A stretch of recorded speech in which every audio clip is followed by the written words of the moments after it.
तभी उसने कहा, अगर आप मुनासिब समझें तो फ़िलहाल जो आप लिख रही हैं वो मुझे बता सकती हैं? जी जी बिल्कुल। इतने में बाबा चाय और मैगी लेकर आ गए। बाबा, आपको पता है इन्होंने आपकी और आपकी इस टपरी के ऊपर कुछ लिखा है। अरे आप कैसी बात कर रहे हैं? उसने मुझे चुप कराया और कहा, जब आपने लिखा ही है इस खूबसूरत टपरी और बाबा के बारे में तो सुना दीजिए ना। तभी बाबा ने मुस्कुराकर पूछा, क्या लिखा है बिटिया? मैंने कहा, जी बाबा। अब मैं उनको वो कविता सुनाने लगी।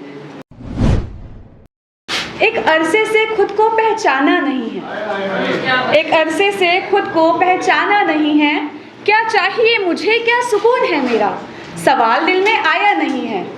जिंदगी जवानी सुकून एक शख्स के जाने से गवा दूं क्या जनाब? जिंदगी जवानी सुकून एक शख्स के जाने से गवा दूं क्या जनाब? ऐसी जुनूनियत वाली आशिकी का ज़माना नहीं है। बहुत शुक्रिया।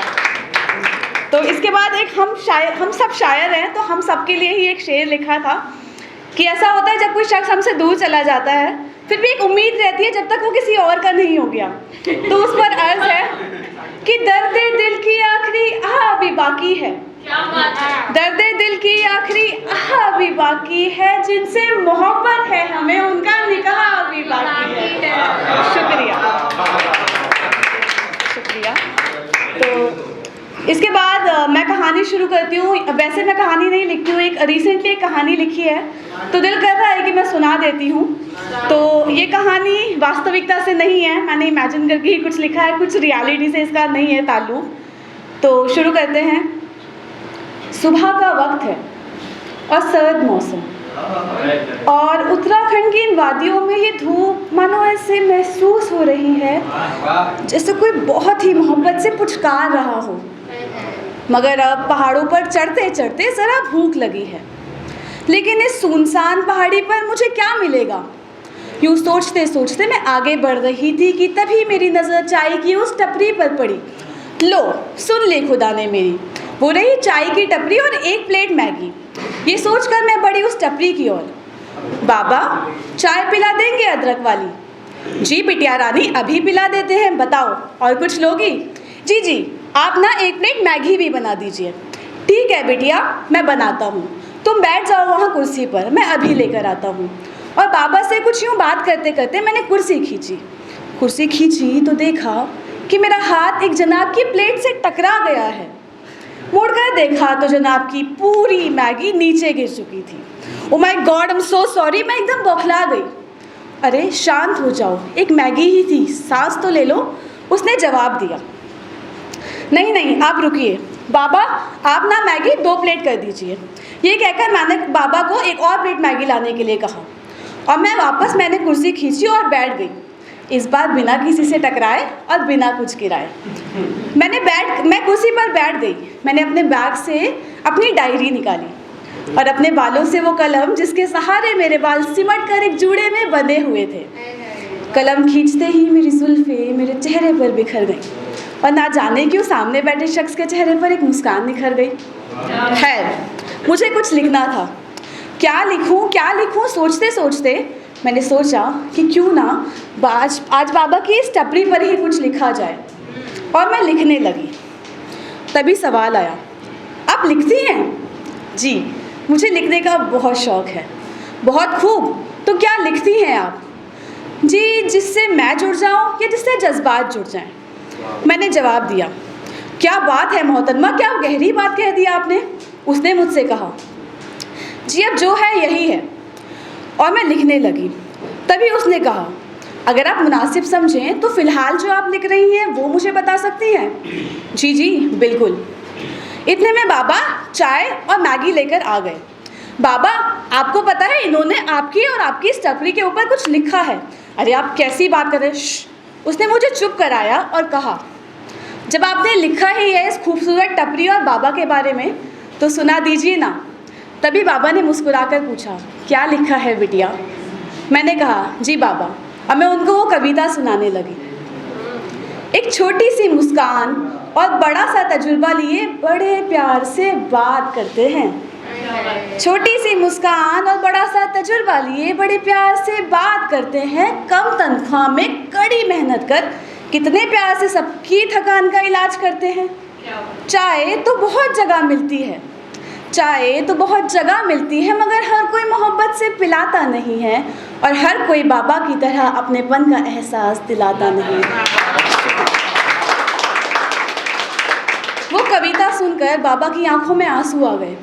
उन्होंने मुस्कुराकर कहा, बिटिया, इतने अरसों से काम कर रहा हूँ, सुबह से शाम तक मेहनत करता हूँ, मगर आज एहसास हुआ है। बाबा की आंखें नम थी और चेहरे पर एक मुस्कान थी। उस मुस्कान के साथ बाबा ने चाय और मैगी टेबल पर रखा और अपनी खाली ट्रे उठाकर चले गए।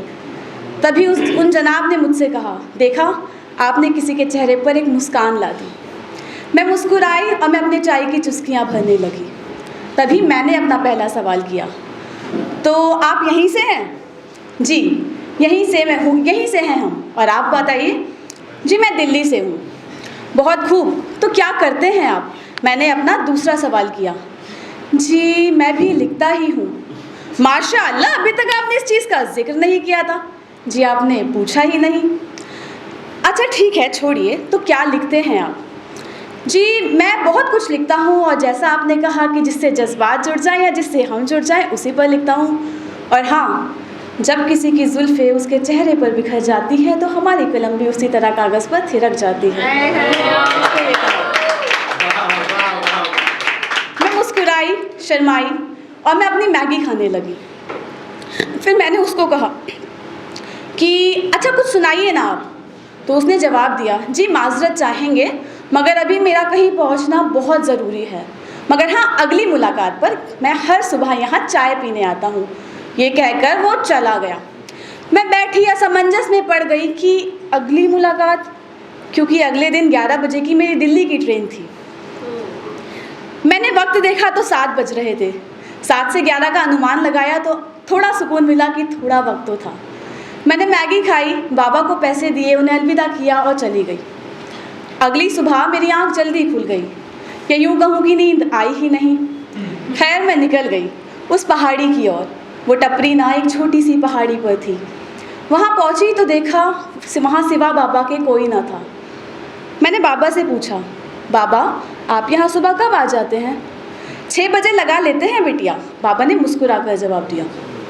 अच्छा, तो बाबा सुबह आते हैं यहाँ लोग? बाबा मेरी उलझन समझ गए। उन्होंने हंसकर जवाब दिया, बिटिया उसे आने में कभी कभी देरी हो जाती है। तभी पीछे से आवाज़ आई, बाबा बिटिया को ही चाय पिलाएंगे या अपने बेटे को भी? मेरी माथे की शिकन मानो एक मुस्कुराहट में बदल गई। मैं उसकी तरफ मुड़ी। उसने आकर कहा कि कितनी खूबसूरत सुबह है ना। जी बिल्कुल, कैसे हैं आप? जी शुक्र है ऊपर वाले का, आप बताइए, पसंद तो आ रहा है ना आपको मेरा शहर? जी देखिए, जन्नत सा प्यारा है, मगर आज आखिरी दिन है। उसकी वो प्यारी सी मुस्कान मानो मिट सी गई। तो आज आप लौट रही हैं? जी। इतने में बाबा ने चाय का एक एक कप हम दोनों के हाथ में थमा दिया। चलिए उस ओर चलते हैं। ये कहकर वो मुझे टपरी से ज़रा आगे एक खूबसूरत पत्थर पर ले गया जो झरने के ठीक सामने था। वहाँ बैठकर हमने ना जाने कितनी बातें करी। मैंने उसको अपने हर छोटे बड़े ख्वाब से वाकिफ़ कराया। उसने मुझे अपनी लिखी गज़लें सुनाई और अंत में उसने सुनाया जो उसने कुछ मुझ पर लिखा था कि बादस्तूर इनायत का नूर हो तुम, बादस्तूर इनायत का नूर हो तुम, खूबसूरती का सुरूर हो तुम, कलम की नाजुकता से जुल्फ़े गिराने वाली उस हरकत का सुकून हो तुम, सुकून हो तुम। जिसे सुनकर मेरे होश तो उड़ ही चुके थे, मगर मैं अपनी मुस्कान भी नहीं रोक पा रही थी। मैंने कहा, कितना प्यारा लिखते हैं आप, कितने प्यारे दिखते हैं आप। सामने से जवाब आया। खैर, ऐसी बात करते करते कब 2 घंटे बीत गए पता ही नहीं चला। क्योंकि मेरी ट्रेन का वक्त हो रहा था, मैं उठी और मैंने वो खाली कप उठाए जो खाली तो थे, मगर उसमें वो वक्त, हमारी मुलाकात और गुफ्तगू कैद हो चुकी थी। मैं उठकर जाने लगी, तभी उसने मुझे पीछे से आवाज़ दी, सुनिए, आपने मुझे अपना नाम तो बताया ही नहीं। मैं रुकी। मैंने मुस्कुराकर कहा, क्यों? जुल्फ़े, मैगी और चाय काफ़ी नहीं है क्या मुझे याद करने के लिए? ख्याल रखिएगा, खुदा हाफ़िज़। और मैं चली गई। आज उस वक्त को गुज़रे भी बहुत वक्त हो चुका है, मगर वो मुलाकात मेरे जहन में आज भी इस कदर समाई है जैसे आज सुबह की ही बात हो। और उस मुलाकात पर ही कुछ लिखा था कि एक टपरी पर सिमटी वो मुलाकात हमारी, एक टपरी पर सिमटी वो मुलाकात हमारी, हर रोज़ गुनगुनाऊं मैं तुम्हारी लिखी गज़लें सारी। सब्र और ख्वाहिशों से भरी तुम्हारी आंखें, सूरत थी पहाड़ी और मुस्कुराहट प्यारी। ना पता से वाकिफ़ हूँ ना हूँ हकदार नाम की, फिर भी दिल में बसी है वो शख्सियत तुम्हारी, शख्सियत तुम्हारी, शख्सियत तुम्हारी।